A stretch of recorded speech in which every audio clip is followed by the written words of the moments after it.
ఇప్పటివరకు ఎవరైనా మన ఛానల్ని సబ్స్క్రైబ్ చేసుకోకపోతే ఇప్పుడే సబ్స్క్రైబ్ చేసుకోండి. పక్కన ఉన్న బెల్ ఐకాన్ క్లిక్ చేసి ఆల్లో పెట్టుకోండి. నేను పెట్టే లేటెస్ట్ వీడియోస్ అన్ని మిస్ అవ్వకుండా చూడొచ్చు.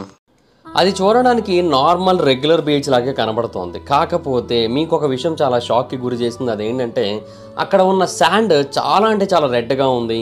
సూర్యుడేమో మండిపోతున్నాడు, విండ్ ఏమో భూమి మీద ఉన్నట్టుగా కాకుండా కంప్లీట్గా డిఫరెంట్గా ఏదో వేరే డైరెక్షన్లో వీస్తోంది. అండ్ అక్కడ ఊపిరి తీసుకోవడం కూడా చాలా కష్టంగా ఉంది. అన్నిటికంటే మోస్ట్ ఇంపార్టెంట్ ప్రాబ్లం ఏంటి అంటే ఆ సముద్రంలో అసలు వాటరే లేదు. ఇదంతా చూసి మీరు కంగారు పడతారేమో. కంగారు పడాల్సిన అవసరం లేదు, ఎందుకంటే మీరు మార్స్ మీద ఉన్నారు కాబట్టి అక్కడ ఉన్న సముద్రాలు ఇలాగే ఉంటాయి కాబట్టి మీరు భయపడాల్సిన అవసరం అయితే ఏమీ లేదు.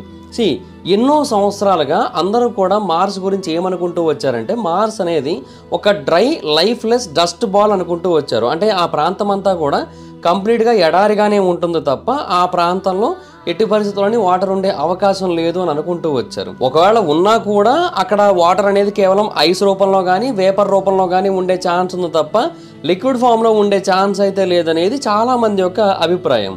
బట్ రీసెంట్గా చేసిన ఒక రీసెర్చ్లో తెలిసిన విషయం ఏంటంటే కొన్ని బిలియన్స్ ఆఫ్ ఇయర్స్ క్రితం ఇది కంప్లీట్గా డిఫరెంట్గా ఉండేది. ఈ ఎండ్లెస్ డస్ట్ ఏదైతే ఇప్పుడు కనిపిస్తోందో అలా కాకుండా మనకి భూమి ఎలాగైతే కనబడుతుందో ఆల్మోస్ట్ అలాగే కనబడేదంట. ఇన్ఫ్యాక్ట్ అక్కడ ఎన్నో బీచెస్ కూడా ఉండేవనైతే శాస్త్రవేత్తలు తెలియజేశారు. శాస్త్రవేత్తలు కొంతమంది Penn State and UC Berkeley and Guangzhou university చెందిన వాళ్ళు దీని మీద చాలా ఏళ్లుగా పరిశోధనలు చేస్తూ వచ్చారు. అండ్ వాళ్ళకి 2021 సంవత్సరంలో చైనా యొక్క జురోంగ్ రోవర్ నుంచి వచ్చిన డేటా చాలా వరకు హెల్ప్ చేసింది. అది 2021లో మార్స్ మీదకి వెళ్ళి అక్కడ చాలా నెలల పాటు వర్క్ చేసి ఆ రెడ్ ప్లానెట్ యొక్క సర్ఫేస్ మొత్తాన్ని కూడా ఎక్స్ప్లోర్ చేసింది. అండ్ చాలా మైండ్ బ్లోయింగ్ విషయాన్ని కూడా మనకు తెలియజేసింది. అండ్ అది కనుక్కున్న వాటిలో అత్యంత ముఖ్యమైన విషయం ఏంటంటే స్లోపింగ్ రాక్ ఫార్మేషన్స్. అంటే భూమి మీద తీర ప్రాంతాల దగ్గరలో ఎలాగైతే రాక్ ఫార్మేషన్స్ ఉంటాయో సేమ్ అలాంటి స్లోపింగ్ రాక్ ఫార్మేషన్స్ని అది మార్స్ మీద కూడా కనుగొన్నది. వీటిని ఫోర్ షోర్ డిపాజిట్స్ అని పిలుస్తారు. అంటే సముద్రం యొక్క వాటర్ ఒడ్డు దగ్గర ఉన్న శాండ్ని అలా వెనక్కి పుష్ చేస్తూ వచ్చి ఒక తీర ప్రాంతాన్ని క్రియేట్ చేస్తుంది కదా, దాన్నే ఫోర్ షోర్ డిపాజిట్స్ అని పిలుస్తూ ఉంటారు. అండ్ ఇలాంటి ఫోర్ షోర్ డిపాజిట్స్ని ఇది మార్స్ మీద కూడా కనుగొన్నది. అండ్ జురోంగ్ అనేది కేవలం కొన్ని ఫోటోల్ని మాత్రమే తీసి ఆగిపోలేదు. దాంట్లో ఒక గ్రౌండ్ పెనట్రేటింగ్ రాడార్ టెక్నాలజీ కూడా ఉంది. దాన్ని ఉపయోగించి అది మార్షియన్ సర్ఫేస్ని చాలా డీప్గా స్కాన్ చేసింది. అది మొత్తం 1.2 మైళ్ళ దూరం ట్రావెల్ చేసింది దాని యొక్క ఎంటైర్ లైఫ్ స్పాన్లో. అంటే మే 2021 నుంచి మే 2022 వరకు. ఆ టైంలో అది చాలా అంటే చాలా ఇంట్రెస్టింగ్ విషయాలను కనుగొన్నది. అందులో అత్యంత ముఖ్యమైనది ఏంటంటే సెడిమెంట్ స్లోపింగ్ డౌన్ లేయర్స్. అంటే ఇందాక చెప్పాను కదా రాక్ ఫార్మేషన్స్ అని, ఆ కైండ్ ఆఫ్ రాక్ ఫార్మేషన్స్ని 15 డిగ్రీల యాంగిల్లో ఉన్నట్టుగా గుర్తించింది. ఈ ప్యాటర్న్ భూమి మీద ఏవైతే వేవ్స్ అక్కడ ఉన్న రాళ్ళకి క్రియేట్ చేశాయో అదే ప్యాటర్న్తో మ్యాచ్ అవుతుందన్నమాట. హలో గైస్, మీరు ఇప్పుడు సంపాదిస్తున్న దానికంటే ఎక్స్ట్రా ఇన్కమ్ని సంపాదించాలనుకుంటున్నారా? అయితే మీకున్న బెస్ట్ ఆప్షన్ స్టాక్ మార్కెట్లో ఇన్వెస్ట్ చేయడం. స్టాక్ మార్కెట్లో రైట్ నాలెడ్జ్తో ఇన్వెస్ట్ చేసినట్టయితే చాలా పెద్ద మొత్తంలో డబ్బులు సంపాదించవచ్చు. అయితే స్టాక్ మార్కెట్లో ఇన్వెస్ట్ చేయాలంటే మీకు ఖచ్చితంగా ఒక డీమాట్ అకౌంట్ కావాలి. డీమాట్ అకౌంట్ ఇవ్వడానికి ఇండియాలో చాలా కంపెనీస్ ఉన్నప్పటికీ కూడా Upstox is the one of the best company. నేను కింద డిస్క్రిప్షన్లో ఇచ్చిన లింక్ మీద క్లిక్ చేసి కనుక మీరు అప్స్టాక్స్లో డీమాట్ అకౌంట్ ఓపెన్ చేసుకున్నట్టయితే మీరు ఫ్రీగా డీమాట్ అకౌంట్ ఓపెన్ చేసుకోవచ్చు. ఇప్పుడే ఆ లింక్ మీద క్లిక్ చేసి అప్స్టాక్స్లో ఫ్రీగా డీమాట్ అకౌంట్ ఓపెన్ చేసుకోండి. మీ యొక్క స్టాక్ మార్కెట్ ఇన్వెస్ట్మెంట్ జర్నీని స్టార్ట్ చేయండి. ఇందులో లాభాలు ఉంటాయి, నష్టాలు ఉంటాయి, గమనించగలరు. అండ్ ఇంకొకటి ఏంటంటే ఫర్దర్ స్టడీస్లో అదంతా విండ్ కారణంగా కానీ లేదంటే వాల్కనోస్ కారణంగా కానీ లేదంటే వేరే వాటి కారణంగా కానీ ఫామ్ అవ్వలేదు.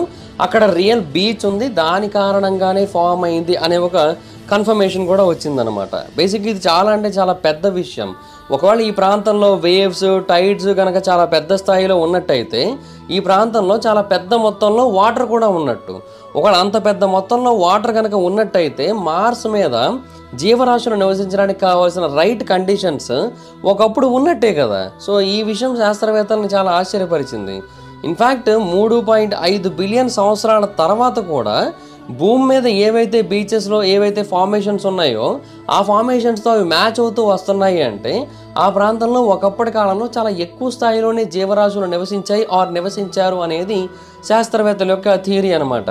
సో అప్పట్లో ఇది కేవలం ఒక డస్టీ రాక్ మాత్రమే కాదు, ఈ మార్స్ అనేది అప్పట్లో ఇది కంప్లీట్గా గ్రీనరీతో నిండి ఉన్న ఒక ఎక్స్ట్రాడినరీ లివింగ్ ఓరియంటెడ్ ప్లానెట్ అయి ఉండొచ్చు అనేది వాళ్ళ యొక్క థియరీ. అండ్ ఆ తర్వాత జురామ్ యొక్క రాడార్ 260 అడుగుల లోతు వరకు స్కాన్ చేసిందనమాట భూమి లోపల. అండ్ ఆ టైంలో మరికొన్ని సెడిమెంట్ లేయర్స్ని అది భూమి లోపల కనుగొన్నది, అంటే మార్స్ యొక్క భూమి లోపల కనుగొన్నది. భూమి అంటే ల్యాండ్ అనే మీనింగ్ కూడా వస్తుంది కదా, అందుకని నేను ఫ్లోలో అలా చెప్తున్నాను అనమాట. దీన్ని చూశాక శాస్త్రవేత్తలకు అర్థమైన విషయం ఏంటంటే అవన్నీ కూడా అక్కడ ఎందుకు ఫామ్ అయ్యాయి అంటే ఒకప్పటి కాలంలో ఏదైతే ఏన్షియంట్ షోర్ లైన్ ఉందో దానికి పర్పెండిక్యులర్గా ఆ ప్రాంతంలో ఆ లేయర్స్ అనేవి ఫామ్ అయ్యాయని తెలియజేశారు. అండ్ ఇది 4 బిలియన్ సంవత్సరాల క్రితం ఆ ప్రాంతంలో ఫామ్ అయ్యి ఉండొచ్చు అనేది శాస్త్రవేత్తల యొక్క థియరీ. సో ఆ టైంలో ఒక థిక్కర్ అట్మాస్ఫియర్, ఒక వార్మర్ క్లైమేట్ ఇవన్నీ ఆ ప్రాంతంలో ఉన్నాయి. అండ్ అంతేకాదు ఆ ప్రాంతంలో లిక్విడ్ వాటర్ కూడా చాలా పెద్ద స్థాయిలోనే ఉంది అని అయితే శాస్త్రవేత్తలు అర్థం చేసుకుంటున్నారు. అండ్ అది కూడా ఏదో చిన్న చిన్న పడల్స్లా కాదు, బీచెస్ అనేవి బేసిక్గా ఏదైనా పెద్ద ల్యాండ్ స్పేస్ ఉన్నట్టయితేనే ఫామ్ అవుతాయి, అండ్ చాలా పెద్ద స్థాయిలో వాటర్ ఉంటేనే ఫామ్ అవుతాయి. అండ్ వేవ్స్ అనేవి ఒక ల్యాండ్ని అలా షేప్ చేయాలి అంటే ఎన్నో సంవత్సరాల పాటు రివర్స్ లాంటివి ఆ పాత్లో ఫ్లో అవుతూ ఉండాలి. అండ్ ఆ రివర్స్ అనేవి వెళ్ళి సముద్రంలో కలుస్తూ ఉండాలి. అండ్ పవర్ఫుల్ కరెంట్స్ అనేవి ఇటు నుంచి అటు, అటు నుంచి ఇటు ఇసుకని మూవ్ చేస్తూ ఉండాలి. అండ్ ఆ ప్రాంతంలో వాటర్ కూడా చాలా ఎక్కువ కాలం నుంచే ఉంటూ ఉండాలి. అలా అయితేనే ఇప్పుడు ఏవైతే ఫార్మేషన్స్ మనకు కనబడుతున్నాయో అవన్నీ కూడా అక్కడ ఫామ్ అయ్యే అవకాశం అయితే ఉంది. సో ఒకానొక టైంలో మార్స్ అనేది హైడ్రలాజికల్లీ యాక్టివ్గానే ఉంది ఎన్నో మిలియన్స్ ఆఫ్ ఇయర్స్ పాటు అని అయితే శాస్త్రవేత్తలు గట్టిగా అభిప్రాయపడుతున్నారు. అండ్ వాళ్ళందరూ చెబుతున్నది ఏంటి అంటే ఒకప్పుడు ఆ ప్రాంతంలో జీవరాశులు ఉన్నట్టయితే అవన్నీ ఎందువలన అంతరించిపోయాయి అనేది తెలుసుకోవాల్సిన అవసరం కూడా ఉంది. అండ్ మార్స్ ఎందుకని అప్పుడు అలా ఉండి ఇప్పుడు ఇలా మారిపోయింది అనేది కూడా తెలియాల్సిన అవసరం ఉంది అని తెలియజేస్తున్నారు. బేసిక్గా భూమి మీద కూడా అలాంటి ఒక ప్రాంతం ఉంది.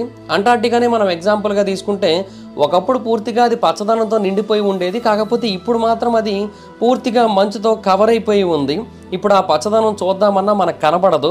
మేబీ ఆ ఐస్ అంతా కరిగిపోతే ఎప్పటికో ఫ్యూచర్లో భూమి మీద ఉన్న మనుషులందరూ అంతరించిపోయిన తర్వాత మళ్ళీ ఆ గ్రీనిష్నెస్ అనేది కనబడే అవకాశం అయితే ఉంది తప్ప మనం బ్రతికుండగా అయితే దాన్ని చూడలేం కదా. సో అందువల్ల ఏంటంటే మనకి దాని గురించి ఒక క్లారిటీ రావాల్సిన అవసరం ఎంతైనా ఉంది మార్స్ గురించి.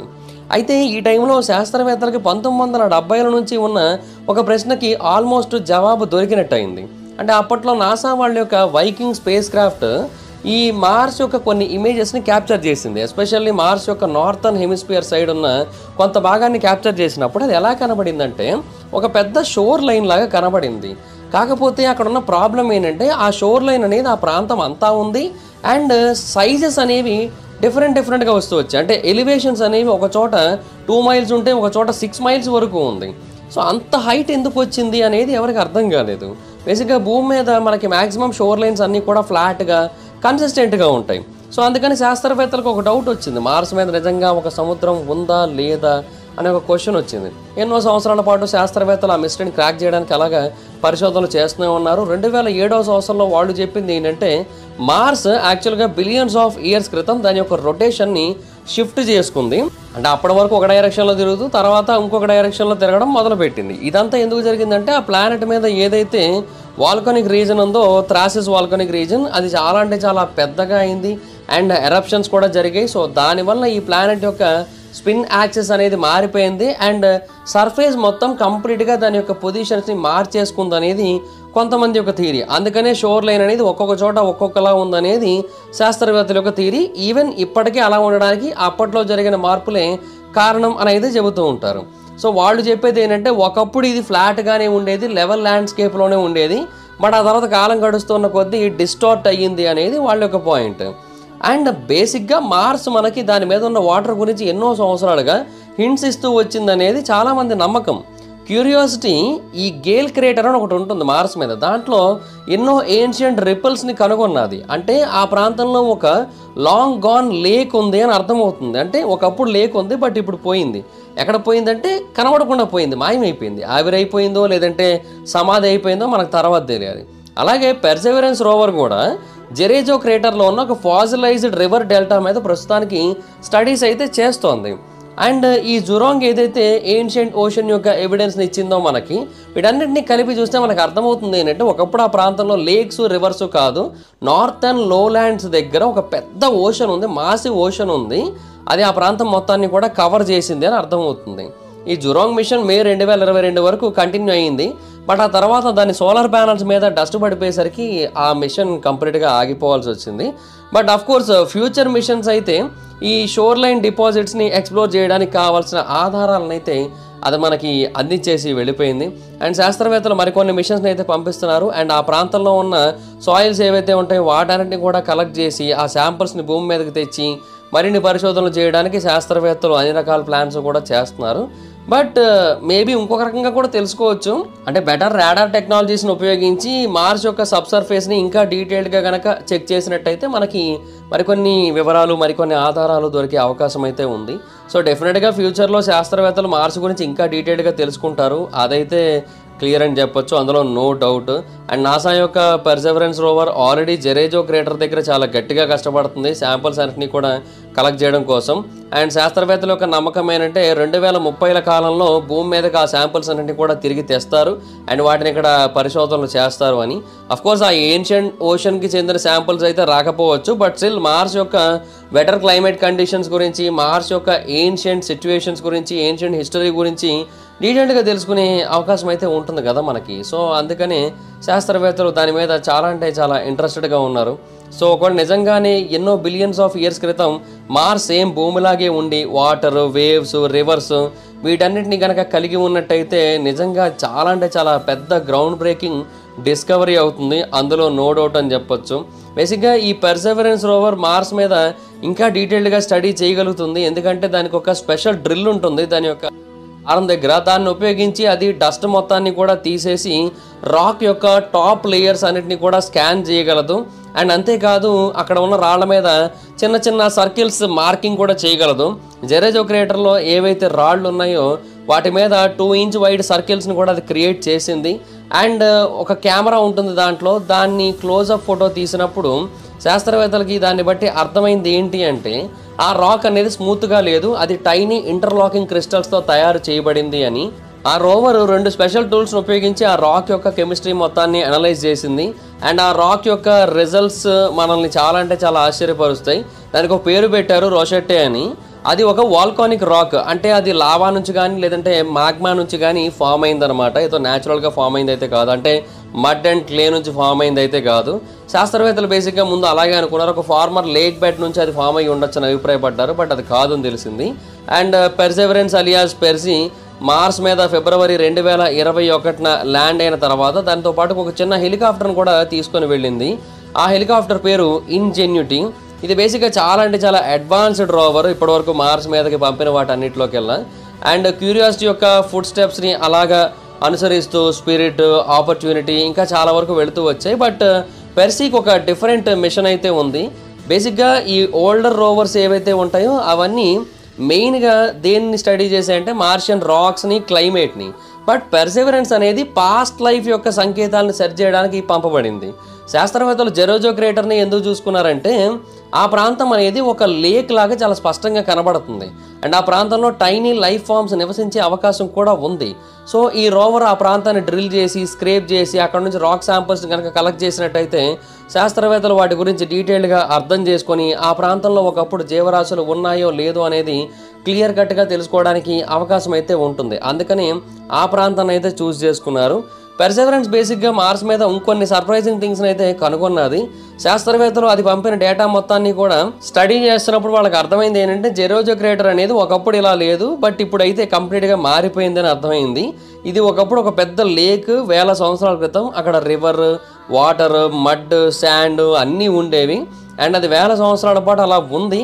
బట్ ఆ తర్వాత పెద్ద పెద్ద ఫ్లడ్స్ కూడా వచ్చి దాని నుంచి పెద్ద పెద్ద రాక్స్ కూడా వేరు ప్రాంతాలకి ట్రావెల్ అయ్యాయి. బట్ ఒక సర్టెన్ స్టేజ్కి వచ్చేసరికి అది ఇలాగ డ్రైగా మారిపోయిందని అయితే శాస్త్రవేత్తలు అర్థం చేసుకున్నారు.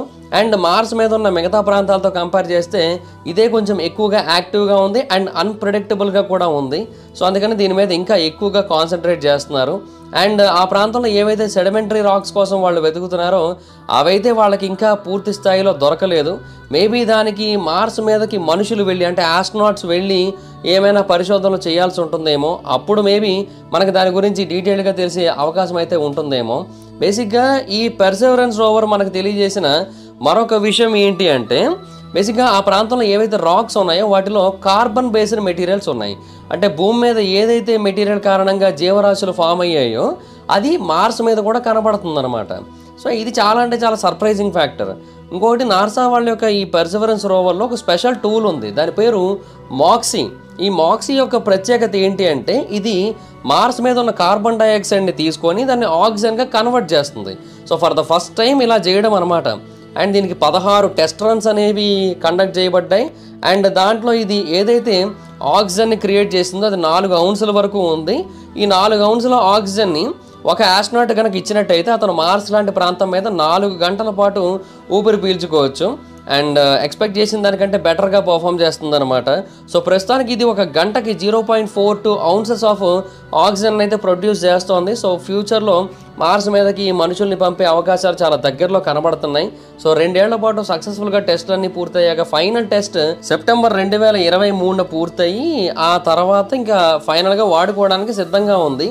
సో మనుషుల్ని ఎప్పుడైతే పంపిస్తారో ఆ టైంకి వాళ్ళతో పాటుగా దీన్ని కూడా పంపిస్తారు. సో మనుషులు మార్స్ మీదకి వెళ్ళినట్టయితే మనకి మరిన్ని డీటెయిల్డ్ ఇన్ఫర్మేషన్స్ దొరికే అవకాశం అయితే ఉంది. సో డెఫినెట్గా మార్స్ మీద అయితే సముద్రాలు ఉన్నాయి, మార్స్ మీద ఒకప్పుడు నీళ్లు ప్రవహించాయి. అండ్ అది కూడా చాలా పెద్ద స్థాయిలో భూమి మీద ఉన్నట్టే ప్రవహించాయి. లేక్స్ ఉన్నాయి, రివర్స్ ఉన్నాయి, ఓషన్స్ ఉన్నాయి, అన్నీ ఉన్నాయి. మరి ఆ ప్రకారంగా చూసినట్టయితే అక్కడ జీవరాశులు కూడా ఉన్నట్టే కదా. మరి ఆ జీవరాశులు అంటే మేబీ మనుషులు లాంటి వాళ్ళ, లేదంటే చేపల, లేదంటే డైనోసర్లా, లేదంటే కోతుల, ఏంటో మరి మనకి పూర్తిగా పరిశోధనలు చేస్తే తప్ప మనకి దీని గురించి ఒక క్లారిటీ అయితే రాదు.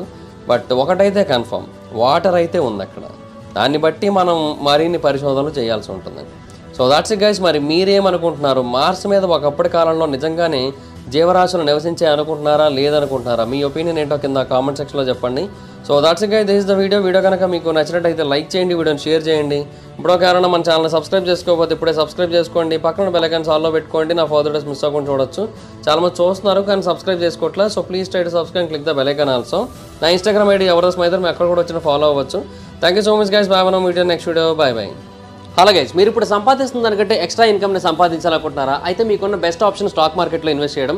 స్టాక్ మార్కెట్లో రైట్ నాలెడ్జ్తో ఇన్వెస్ట్ చేసినట్టయితే చాలా పెద్ద మొత్తంలో డబ్బులు సంపాదించవచ్చు. అయితే స్టాక్ మార్కెట్లో ఇన్వెస్ట్ చేయాలంటే మీకు ఖచ్చితంగా ఒక డీమాట్ అకౌంట్ కావాలి. డీమాట్ అకౌంట్ ఇవ్వడానికి ఇండియాలో చాలా కంపెనీస్ ఉన్నప్పటికీ కూడా Upstox is the one of the best company. నేను కింద డిస్క్రిప్షన్లో ఇచ్చిన లింక్ మీద క్లిక్ చేసి కనుక మీరు అప్స్టాక్స్లో డీమాట్ అకౌంట్ ఓపెన్ చేసుకున్నట్టయితే మీరు ఫ్రీగా డీమాట్ అకౌంట్ ఓపెన్ చేసుకోవచ్చు. ఇప్పుడే ఆ లింక్ మీద క్లిక్ చేసి అప్స్టాక్స్లో ఫ్రీగా డీమాట్ అకౌంట్ ఓపెన్ చేసుకోండి. మీ యొక్క స్టాక్ మార్కెట్ ఇన్వెస్ట్మెంట్ జర్నీని స్టార్ట్ చేయండి. ఇందులో లాభాలు ఉంటాయి, నష్టాలు ఉంటాయి, గమనించగలరు.